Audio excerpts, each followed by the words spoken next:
Good morning students. बच्चों, आज हम अपनी आशा पुस्तक का पाठ 16 शेरनी का दूध पढ़ेंगे। इस पाठ में शिवाजी के साहस की कहानी बताई गई है। रात्रि का समय था और वर्षा के दिन। समर्थ गुरु स्वामी रामदास अपने आश्रम में बिस्तर पर पड़े हुए पीड़ा से कराह रहे थे। उनके शिष्य, जिनमें महाराज शिवाजी भी थे, उपचार पर उपचार कर रहे थे, किंतु उनकी व्याकुलता कम न हो रही थी। सहसा गुरु रामदास पीड़ा से कराहते हुए बोल उठे, अहो, बड़ी भीषण पीड़ा हो रही है पेट में। जान पड़ता है उधर की यह पीड़ा अब जीवन का सर्वांत ही कर देगी। रात का समय था और बरसात के दिन थे।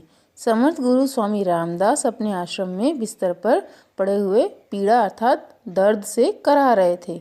उनके शिष्य, जिनमें शिवाजी महाराज भी थे, वो सब उनका इलाज कर रहे थे, लेकिन उनकी व्याकुलता अर्थात उनकी बेचैनी कम नहीं हो रही थी। अचानक गुरु रामदास अपनी पीड़ा अर्थात दर्द से कराहते हुए बोले, यह तो बहुत ही भयानक पीड़ा हो रही है मेरे पेट में। मुझे इस प्रकार लग रहा है कि मेरे उदर अर्थात पेट की ये जो पीड़ा है, पेट का जो ये दर्द है, अब मेरे जीवन का अंत ही कर देगी। गुरु की पीड़ा से भरी हुई सकरुण बात सुनकर शिवाजी के नेत्रों में आंसू आ गए। वे दुख के साथ बोल उठे, ऐसा क्यों कहते हैं गुरुजी? क्या ऐसी कोई औषधि नहीं जिससे आपकी पीड़ा शांत हो सके? मुझे शेरनी का दूध चाहिए शिवा। शेरनी के दूध से निश्चय ही मेरे उदर की पीड़ा शांत हो जाएगी। गुरु की पीड़ा से भरी हुई करुण बातों को सुनकर शिवाजी के नेत्रों में आंसू आ जाते हैं और वो अत्यंत दुखी होकर कहते हैं कि गुरुजी, यदि आपकी इस पीड़ा को शांत करने के लिए कोई दवा हो तो आप हमें बताइए। तब गुरुजी कहते हैं कि मुझे शेरनी का दूध चाहिए और शेरनी के दूध से ही मेरे पेट की जो पीड़ा है वो शांत हो जाएगी। स्वामी रामदास ने शिवाजी की ओर देखते हुए कहा, आप चिंता न करें गुरुजी, मैं शेरनी का दूध अवश्य लाऊंगा। शिवाजी ने उत्तर दिया।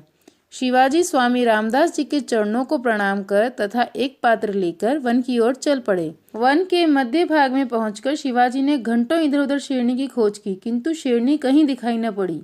वे एक वृक्ष के नीचे खड़े होकर चिंतापूर्वक सोचने लगे। सहसा बिजली की चमक में उनकी दृष्टि वृक्ष की दूसरी ओर गई। उन्होंने विस्मय से देखा, एक शेरनी वर्षा और शीत से बचने के लिए वृक्ष की छाया की ओर चली आ रही है। शिवाजी सोचने लगे, यह शेरनी मुझे किस प्रकार अपना दूध दूहने देगी। शिवाजी कहते हैं कि गुरुजी, आप चिंता न करें, मैं शेरनी का दूध अवश्य ही ले आऊंगा। शिवाजी अपने गुरु को प्रणाम करते हैं और एक पात्र लेकर जंगल की ओर चले जाते हैं। शिवाजी शेरनी को बहुत ढूंढते हैं। वो जंगल के बीच में जाकर घंटों शेरनी की खोज करते रहते हैं, लेकिन उन्हें शेरनी कहीं भी दिखाई नहीं देती है। तब शिवाजी चिंतित होकर एक वृक्ष के नीचे अर्थात एक पेड़ के नीचे खड़े हो जाते हैं। एकाएक बिजली चमकती है और उनकी निगाह पेड़ के दूसरी ओर जाती है। उन्हें आश्चर्य होता है कि एक शेरनी वर्षा और ठंड से बचने के लिए पेड़ की छाया में आ रही है। शिवाजी सोचते हैं कि क्या यह शेरनी मुझे अपना दूध दोहने देगी। शिवाजी अभी अपने मन में सोच ही रहे थे कि शेरनी स्वयं उनके पास आकर खड़ी हो गई।